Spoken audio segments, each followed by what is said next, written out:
Hey, you're on the student frequency, and welcome to our second episode. I'm your host, Niranjana Anusree, and I began this podcast last week with the purpose of helping students like me navigate their student life better and share some advice along the way. In today's episode, we are going to be talking about how people usually follow motivation when it should be the other way around. And I know a lot of us have experienced this at some point in our lives. And definitely, this is a very common misconception that waiting for the perfect time that will definitely come, or the motivation that's going to get you through everything you need to do, it exists. And recently, I realized this myself, and I definitely feel I've been putting a lot more into doing things long term than waiting for the motivation. And in today's episode, we're also going to be talking about methods you can use in order to get past this waiting for motivation or waiting for the perfect time slump. But before we begin, let's take a look at our weekly review and see what we've done over the past week. Last week, I definitely felt very excited, a bit nervous definitely, because I actually released my first ever podcast episode. I'm really feeling very happy about that because I feel I've come past the stage of being shy about my podcast to actually telling people about it. So that's definitely an improvement. And it's actually really boring right now because I've been actually in online learning for the past 2 to 3 weeks. And it's definitely very uncomfortable for me because I, as an individual, do not prefer online learning, and I prefer going to school and having a more social aspect of things. And I really will be excited when I get to go back. And because of that, I've definitely been going out to connect with my other friends a lot more. And I've been cycling a lot because I got my cycle recently fixed. And I discovered last week how to ride my bike without both my hands, as in not using the handlebar at all. But I definitely need a lot of practice now because I learned to do it a few days ago. It's something I really wanted to try for a long time, and I finally got it. So if you're watching this is your sign to do something new. For example, if you want to try skateboarding, you can try it, and we can do anything that we set our hearts to. And now let's come to the quote of the week, which is, discipline is when you do something even when you don't want to do it. I've faced this problem a lot because obviously I have different moods at different times, and I've felt that sometimes I don't want to do this particular thing, for example, my assignments, etc. And this has caused my homework in the past to pile up a lot. But recently, I'm very happy to say that I've been taking care of that, and I don't have that much homework now because I just finish it as soon as I get it. If you want to do something and you start it, you have to definitely have the discipline to continue it, because motivation comes and goes, but discipline stays. And since we spent a lot of time on the weekly review, let's now go into the actual episode. As I said in the beginning, today's episode is going to be all about motivation, discipline, and how you can cultivate that yourself. And to start with, I think I should tell you what motivation actually is. So motivation is technically this feeling that we all get, which inspires us to do something. But a large part of motivation solely depends on your mood at the time. For example, if you're feeling really happy and inspired by something you saw online or maybe in person, then it's gonna instill a feeling of motivation in you. It's gonna make you feel inspired to do something similar. But if you are feeling really upset or not that great and you need to do something, you're not gonna feel motivated enough to do that. And what a lot of people do is that they put it aside for another day, or if they want to do something like start something, they decide to wait for the perfect time. Now the problem about this is that motivation actually follows action, And this is contrary to what a lot of people think, because you must be thinking that when you get motivation, you follow that up with whatever you're supposed to do. But the reality is that if you begin doing that, you slowly start getting the motivation to do it. And that brings me to my next point, which is the Zeigarnik effect. So the Zeigarnik effect is actually this proved, tested theory that says that when humans begin doing something, they really need to finish it, which is, it's like something that your brain makes you feel like. For example, I think a lot of us have felt this in the past, but I'm going to give an example. I recently had this project where I had to create a document on any industry, and I chose the cosmetics industry because I really wanted it to be unique, and I was so excited to do it because I thought I'd put a lot of time into it. I would give statistics, I'd put a lot of data into it, I'd make it look very formatted, I'd make it on Google Docs, and I would send it in to my teacher on time because I had a month to complete it.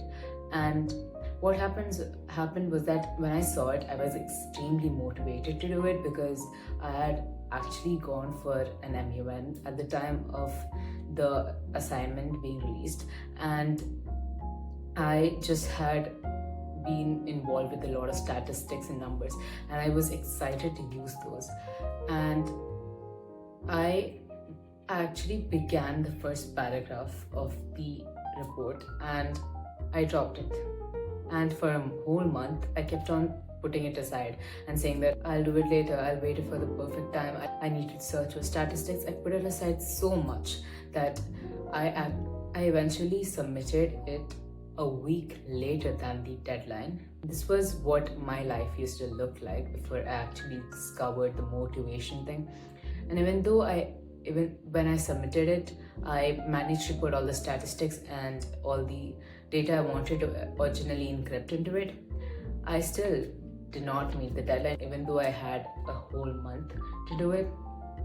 And it took me around 3 days of pressure just to put it together. I could have done it really peacefully throughout the month. Now, a lot of people have this common misconception that motivation is going to get you through the entire task you need to get done, or it's going to or the perfect time is going to give you all the resources that you need.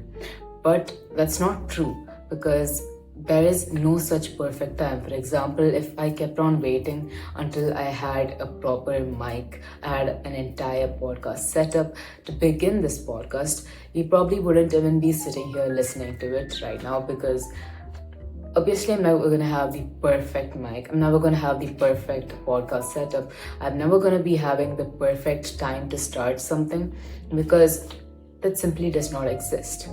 Like, think of motivation like a train that has been delayed. It's like a fictional train. For example, if you're standing in the train station and just waiting for a train that's never gonna come, you're just gonna be wasting your time, right? Instead, you could have got on the train that came before, and you could have left the train station long ago. And that's similar to what you probably have a person experiences when they wait for motivation.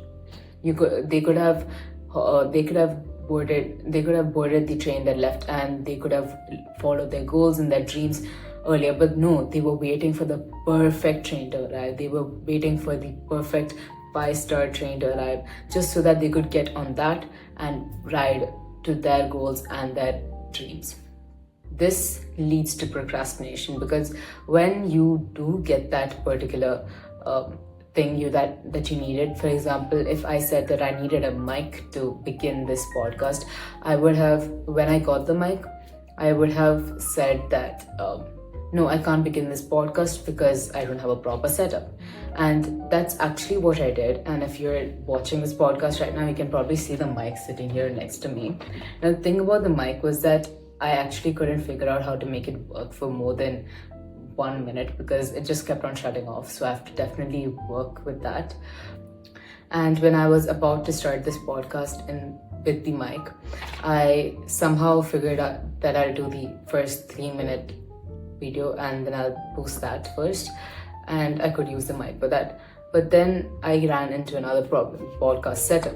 So I put that aside for a whole week, saying that no, my podcast setup looked really bad, the lighting was bad, people wouldn't watch it, etc. But then I realized that there's no perfect podcast setup. I watched so many videos and they all said you needed a full lighting setup and everything, but I did not have those. All I had was sunlight and some windows. So I definitely took advantage of that. But then if I had gone the other way and said that I needed a proper mic because I couldn't figure that out, I would have waited so much to get the perfect mic. And then when I did get the mic, I would have probably said that I needed the perfect setup. I would have probably reached a point in my life when I finally got the equipment and the setup that I needed, where I could just not have the time or just not feel like filming or starting something like this. That would have been caused by procrastination, because if you wait for the perfect time and the perfect motivation to do something, then it's going to lead to endless procrastination. And what happens with procrastination is that you lose focus on the goal that you have. And it also definitely leads to inconsistency in what you need to do. Now, the thing about waiting for motivation is that obviously you're spending a lot of time procrastinating, and because of that, you're not doing anything productive. And this causes you to become inactive. And inactivity actually causes a drop in your mood because you feel like you're not doing anything worthwhile. And it also makes you feel guilty for procrastinating so much. And that actually ties back to what I said before I started talking. I said that motivation is based on your mood. And that relates because it says that if you are inactive, that is, you've been procrastinating, you have a drop in your mood, and because of that, you feel like not doing anything. And you don't, because your motivation becomes, you don't get any motivation from that. And like I said, motivation actually follows actions. So this also relates because inactivity is opposite of doing something. And if you do something, you feel inspired to continue doing it. Another thing about procrastination is that it increases your anxiety, which means that procrastination also makes you feel guilty, it leads to a drop in your mood. And one thing I've definitely noticed is that when I never used to complete my homework on time, I used to always feel anxious about the next assignment, thinking that what will I do about that one. And then there used to be this one day I used to cram everything into, and it would take me an all-nighter to finish everything. And sometimes I couldn't even have fun with my friends because of that. And it definitely caused a lot of problems for me. And I think it's something that everybody's experienced and everybody knows, but I really think that deserved a point in here. I'm sure a lot of people know about discipline and consistency and how that will actually help you. And the thing about discipline and consistency is that, like tying back to the quote I said at the start of this episode, discipline is about doing something that you don't always want to do. Like I stated a lot of times in this episode, motivation is about feeling high and having a good mood. Even if you don't feel good or happy or inspired, you still do it. It's gonna keep you going, and it doesn't matter how much you do every day.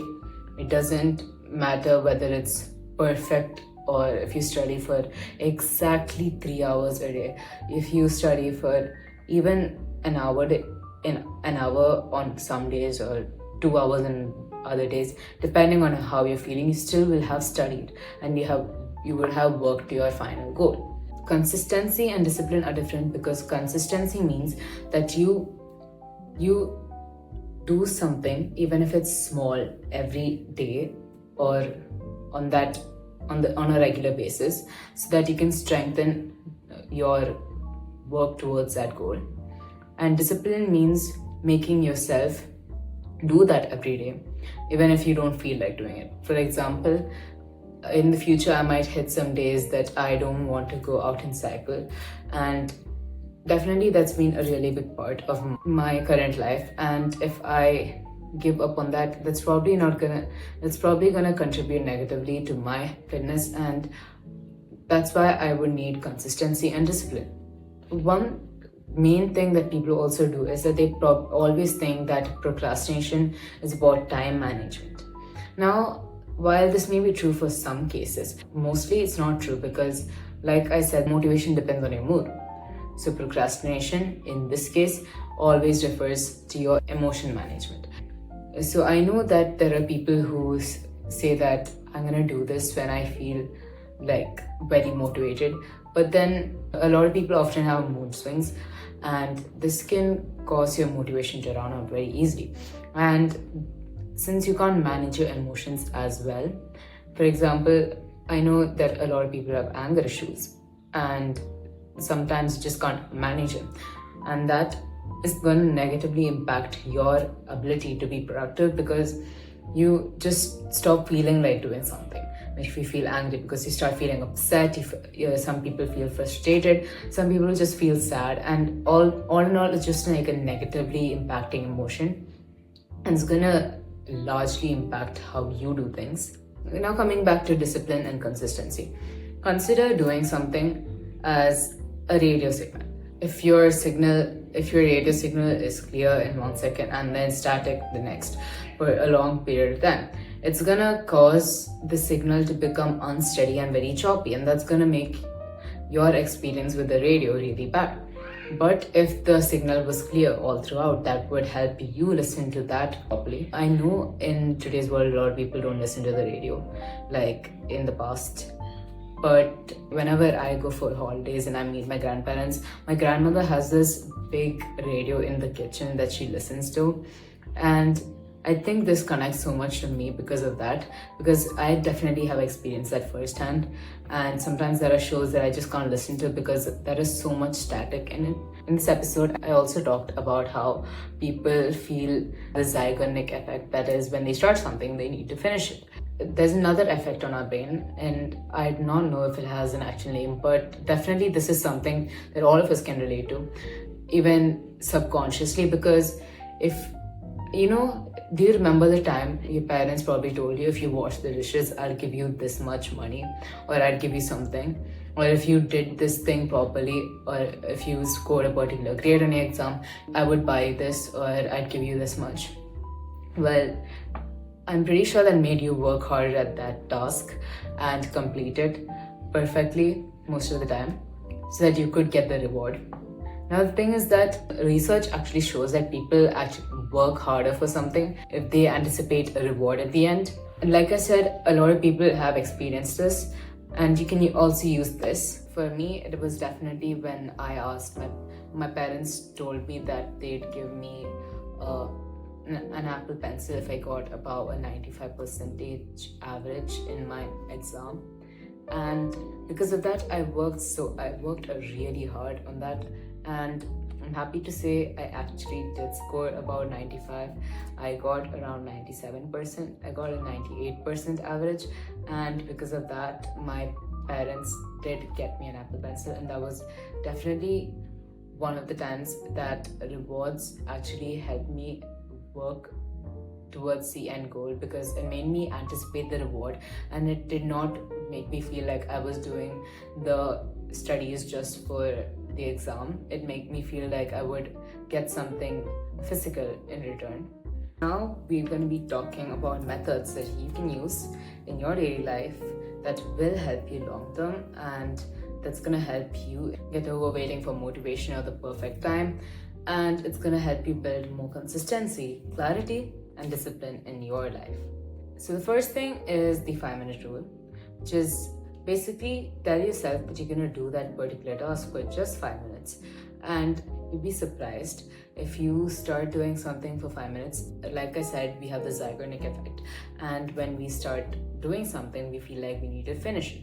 So if we start doing it for just 5 minutes, after the 5 minutes ends, we're going to be feeling like, no, I need to complete this. You're going to spend more time on that, and that's in turn going to help you fulfill those goals because of that. And I feel like that really helped me when it comes to studying, because in the past I wasn't that into studying. Actually, I used to just work during the exam time and score good grades. But recently I feel like I would tell myself just 5 minutes I would do this thing, and I would spend so much more on that. And it's also similar to scrolling, because a lot of people tell themselves, I'm gonna just scroll for 5 minutes, and then turns out they spend like a long time scrolling, and then they go like, where's the time gone? And this is kind of similar to that, but you're definitely going to be way more productive if you set this rule to more productive tasks. Then the next method we have is the 3-2-1 method. Basically, if you need to do something you subconsciously want, but right now you feel like you don't want to do it, you just don't feel like you're in the mood to do it, just count down 3, 2, 1 and go to the action. Don't ask any questions, just do it. And I know a lot of people, sometimes they feel tired or mentally stressed, and in that case, just take a deep breather, calm yourself, and go do the thing, because then it's going to be much more easier for you to do it rather than doing it with a lethargic brain. Then we have habit chaining, which is basically connect one task to another. For example, say that, okay, after I finished studying, I'm gonna go and cycle outside, and because of this, you're gonna feel like, okay, you're gonna feel more realistic while doing this, and it's gonna help you organize your tasks throughout the day more efficiently, and then it's gonna help you organize your tasks more efficiently. I forgot to mention this earlier, but I found out that a huge thing about procrastination, motivation, and waiting for the correct time is related to perfectionism.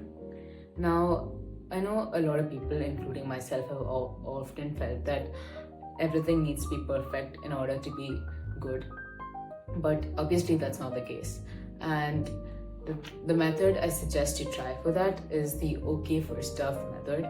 So basically, do something, but it doesn't have to be perfect. Just do it as much as you can with the resources you have. It should be okay, but it doesn't have to be perfect. Do it to the best of your ability and just let it go, because once you finish the task, there's no need for you to do it again just so that you can be perfect. Then we have environment cues, and I know a lot of people follow this, but I'm not sure if it's an actual method yet, so I'm going to turn it into one. Just basically nothing but making your environment more productive for yourself in a way. Like, for example, if you need to go to the gym next morning, but you feel really tired in the morning and just feel like you don't need to go out, what you can do is you keep your gym shoes near the cupboard, and keep all your gym clothes folded and hung on the rack in your room. So then the next morning when you wake up, you're gonna probably see the gym shoes and go like, everything's ready, there's no need for me to go and prepare everything. So you'll just put on gym clothes, you'll buy your gym shoes, and you'll just go, because a lot of times starting trouble or the preparing is what puts people off. You can also do this for other things. For example, if you want to drink more water every day, just when you get up, keep a jug of water next to you and then drink it, so that you feel like you started the day very well with water, and then you're going to keep on remembering it throughout the day. Use the if-then technique. This is also relatable to rewards, because you can say that if I do this, then I will get this. This is going to help you anticipate the end result more. And while most of the time the rewards are usually physical, it doesn't have to be like that, because the end results are usually their rewards on their own. And then the last method I have, the identity-based habits. Now, I know sometimes people want to write a song, or they want to write a book, they want to do something, or in my case, I wanted to start a podcast. Now, most of us will probably tell ourselves, okay, we need to write a book, we need to write a song, we need to start a podcast. But what you actually need to do is turn that into your identity. For example, instead of telling myself that I needed to start a podcast, I would tell myself I needed to become a podcaster. Similarly, if you want to write a book, you would tell yourself that I need to become a writer. If you wanted to write songs, tell yourself that I need to become a singer or a songwriter. That is how this method works. So now that I've given you about 7 methods to make this work, you can try them all out and let me know how you felt. And the thing is that obviously I'm figuring this out too, and I've been working on this too. And what I'm trying to say here is that motivation is something you just can't wait for. It comes after you do something, and discipline and consistency are something that will help you more in the long term run. And that's gonna help you achieve your goals, your dreams, everything you want to do by the time that you reach this specific age or this specific time in life. And I guess that's it for today. And again, if this felt like your cup of tea, then you're welcome to tune into your student frequency and come back again next week for the next episode.